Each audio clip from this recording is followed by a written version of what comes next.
Ever get that feeling in D&D? Like, your character is just dying to go after something they want, but the rest of the group, the party, is headed somewhere completely different. Oh, yeah. Absolutely. Just last night, actually, my paladin was convinced that she had to find this holy relic. Thought it would be the key to stopping this plague that was going around. Oh, wow. But the rest of the party, they got caught up in this whole political intrigue thing, all cloak and dagger stuff. Oh, man. Totally different. Yeah, that's a tough one for sure. That's actually why we're looking at this article by Emily Thorne today. Mm-hmm. She really gets into how to build up the emotional stakes in your game and how to build those really strong bonds between the players. Right. Specifically by weaving those personal desires, those character goals with the whole arc of the campaign. Yeah. Making those stories really fit together well. Yeah, and Thorne writes for LitRPG Reads. She really gets the mechanics of building those bonds. Making the world feel real for everyone at the table. Yeah. And when you have that shared reality, that's when things get really interesting. Yeah, it's not just about having fun anymore. It's like you're really there. Exactly. Thorne argues that it's not just about having fun, it's about making the campaign world feel more real, and those connections between players, they crank up the emotional stakes. So it's more than just a fun little bonus to have a close group. Yeah. Those bonds actually change how we experience the game world. For sure. Think about it. When you really care about those other characters, their wins feel like your wins. Right. And when they go down, it hits you hard. Yeah. Defeating a villain together, sharing that moment, it's incredible because you did it as a team. Yeah. On the flip side, Yeah. if a character sacrifices themselves or their backstory gets brought up in some painful way, Oh, yeah. that hits hard too. Yeah. It's not just some random NPC biting the dust. It's someone you've been through so much with. Yeah. You've laughed with them, you've planned with them. Exactly. Shared experiences, like Yeah. the good and the bad. That's what really makes those bonds strong. But you can't just force it, right? Right. So how do you actually design a campaign where those connections are going to grow naturally? Thorne highlights shared objectives as a great place to start. Things the whole party's working towards, even if they all have totally different reasons for wanting it. She uses this example of reclaiming a lost kingdom, Yeah. which is brilliant because it's so flexible. Oh, yeah. One character might be like the rightful heir, driven by duty. Another might be out for revenge against whoever took over. Then you might have someone who's just fascinated by all the lost magic and secrets of that kingdom. Oh, that's cool. Different drives, same destination. So each character gets their own storyline, but it's all part of this bigger picture. Exactly. It's not just marching in line. Right. It's about each thread adding to the whole tapestry. What about conflict, though? Is that always a bad thing? Like, is it going to kill a campaign? Thorne actually makes a really good point. She says that conflict, if it's handled well, can actually strengthen bonds. It becomes a conflict and resolution cycle, where disagreements, different opinions, even big arguments, they all become chances to grow and understand each other better. So you're saying don't be afraid of those tough conversations at the table. But how do you make sure those conflicts bring the characters closer, instead of tearing them apart? Okay, so imagine this. Your group captures the villain who destroyed one character's hometown. Ooh. Half the party wants revenge, wants to see them get what they deserve. The other half believes in mercy or a trial. Oh, wow. Now that's some prime role-playing material right there. Each player gets to really become their character, believe in what they believe, challenge each other, and in the end, reach some kind of resolution together. That's amazing. Even if they don't all agree on what to do in the end, wrestling with that conflict shows you so much about what they value. Right. They get a deeper understanding of each other, which makes those bonds stronger. It becomes a shared narrative, even if it comes from disagreeing. They went through this challenging experience together. And if you think about it, that's a lot like real life. That's so true. But what about the world around them? What role do the NPCs play in all of this? Can they be more than just quest givers or shopkeepers? Thorne talks about NPCs and factions being like bridges between the players. A shared mentor, for example, can really bring the party together, someone they all respect. Imagine a grizzled old warrior who's trained more than one of the characters. Oh. If that mentor is threatened, suddenly all those personal differences, they don't matter anymore because they all want to protect this person they care about. And it doesn't have to be some purely good person either. Well. A really cunning enemy, someone who's always outsmarting the party. That shared frustration, the need to work together to beat them, that can be just as effective at uniting them against a common foe. So those NPCs, they create external pressures, shared experiences that build those bonds in ways you might not expect. There.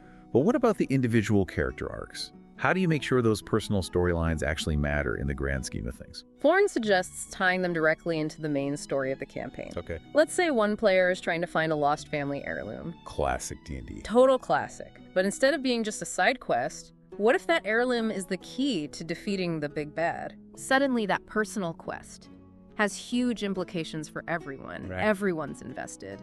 Because that one character's success or failure affects them all. It's not just helping out a friend anymore. Yeah. It's vital to their own survival. Exactly. That's what's so great about it. Maybe a character's personal enemy is secretly working for the main antagonist, or a skill they learned in their backstory becomes essential to solving a puzzle later on. Ooh. It's all about those aha moments where the personal and the campaign-wide collide. I'm seeing a pattern here. It's about weaving together all those threads that seem separate at first. Right? Individual stories become part of this big, intricate tapestry. And you can't pull one loose without unraveling the whole thing. And that's what makes a campaign truly compelling. Right. Every character, every decision, every little detail matters. Because it's all connected. It's not just a series of encounters. It's this living, breathing world where actions have consequences and everyone plays a part in shaping it. This is fascinating stuff. And Thorne really pushes the idea of collaboration, not just in the game, but outside of it too. She suggests things like session zeros, checking in with players, and even activities that happen away from the game table. Because it's about recognizing that those bonds, that shared understanding, it doesn't just magically appear when you start rolling dice. It's about fostering those connections and making sure everyone's on the same page. Right. Both in terms of what they want out of the campaign and what kind of experience they're comfortable with. So it's about building trust and being able to communicate, setting expectations from the start, and then checking in to make sure everyone's still having fun. Exactly. What kind of activities are we talking about here? Things that strengthen those bonds outside of the dungeon delving. Thorne talks about collaborative world building as a really powerful tool. Okay. Instead of the DM being the only one building the world, the players get involved. They help create history, cultures, religions, even the geography of the setting. That's a fantastic idea. It gives them ownership over the world. Right. It becomes something they created, Yeah. not just some pre-made setting they're dropped into. Exactly. It's about shared authorship, which naturally leads to a deeper connection to the world and to each other. And she also suggests creating party traditions, rituals that become uniquely theirs. Like a specific song they sing after a big victory, or a special way they always divide the treasure. Right.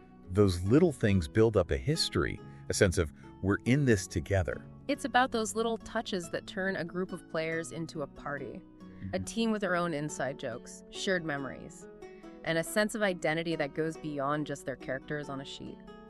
Now let's get into some specific examples of character arcs that really embody this idea of fostering deep connections between the players. Okay. Arcs that encourage players to lean on each other, grow together, and leave a lasting impact on the game world. Thorne highlights 3 types: the redemption arc, the rivalry-turned-alliance arc, and the group legacy arc. Okay. Each one offers unique opportunities for players to connect on a deeper level, to challenge each other, and to create stories that'll stick with them long after that last dice roll. Those sound incredible.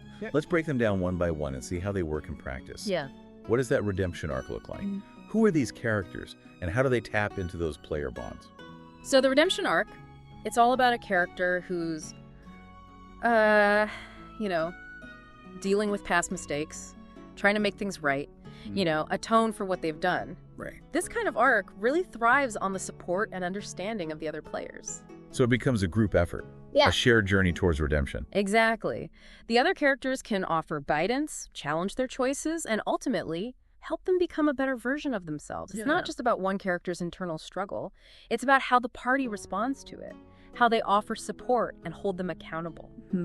Imagine a rogue who used to be a ruthless cutthroat. Now they're trying to live an honest life as an adventurer. Okay. The other players, through their characters, they can give them chances to redeem themselves, maybe vouch for them when people are suspicious, or help them resist falling back into old habits. It's about creating those opportunities for the character to prove they've changed, to earn back trust, to find peace with their past. Right, and those moments can be really powerful for the players themselves. Yeah. It's about exploring these themes of empathy, compassion, and understanding. It's not just about a character finding redemption, it's about the whole group learning and growing through that process. Yeah, I like that. Yeah. Okay, let's switch gears to the rivalry-turned-alliance arc. Okay. This one starts with two characters who just can't stand each other. Right. Maybe there's some bad blood between them. Or their personalities just clash. Yeah. Sounds like a recipe for disaster. It can be, but the key is to force those rivals to work together. Okay. Maybe they get thrown together by circumstance, they're assigned a shared mission, Yeah. or they have to rely on each other to survive. As they work towards that common goal, they start to see each other in a new light, Okay. recognize each other's strengths, and realize they might have more in common than they thought. It's about challenging those preconceived notions, Yeah. breaking down those walls of animosity, Exactly. and finding that shared ground beneath. It's a classic story, but it can be really effective when it's done well. How do you make sure this kind of arc feels authentic, though?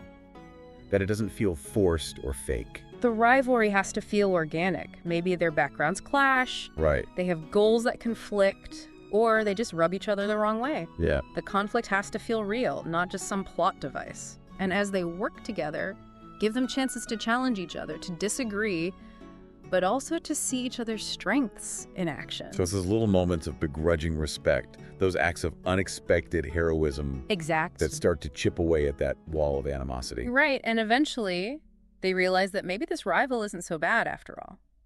That maybe they can actually learn from each other and become stronger together. It's about finding that common ground, that shared purpose that goes beyond their initial dislike. Yeah, it's a journey of discovery, not just for the characters, but for the players too. Right. And it can lead to some really memorable role-playing moments as they navigate that shifting dynamic. It's about taking those first impressions and flipping them around, showing that sometimes the people we least expect can become our strongest allies. Okay, now for the last arc, the group legacy arc. What makes this one stand out? And how does it create those deep connections between players? This one focuses on the party working together to create something that will outlast them, something that'll leave a lasting impact on the world.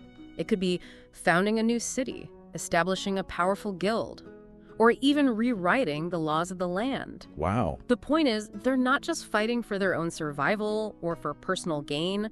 They're trying to build something that will benefit future generations. So it's about looking beyond their own immediate needs. Right. And focusing on a larger purpose. It's about leaving a legacy, Yeah. creating something that will have a ripple effect on the world. Exactly. What are some examples of how this could play out in a campaign? Ooh, good question. Let's say a group of adventurers discovers this vast, uncharted wilderness. Okay. They could choose to exploit it for their own profit, or they could work together to establish a new settlement, a beacon of civilization in a savage land. Nice. Or maybe they're fighting a corrupt government. They could just overthrow the rulers and call it a day. Yeah. Or they could work to build a whole new system of governance, Yeah. one that's fairer and more just. That's a great example. It's about using their power, their skills, their resources to create something positive, Right. to make a lasting difference in the world. Exactly. And it's a goal that requires collaboration, cooperation, a shared vision for the future. This kind of arc creates a sense of unity and purpose. Right. It encourages players to think about the long-term consequences of what they do Yeah. and to consider their impact on the world around them. It's about building something together, something they can all be proud of. It's about shifting the focus from individual glory to collective achievement. Yeah. It's about working together to build a better future, not just for themselves, but for everyone who comes after them. It's a powerful theme Right. and one that can really resonate with players. Now, Thorne also gets into some practical advice for dungeon masters, things that go beyond specific storylines and into the actual nuts and bolts of creating those player connections. It's about setting the stage for those bonds to grow. She emphasizes Session Zeros as being much more than just making characters and talking about the rules. Right.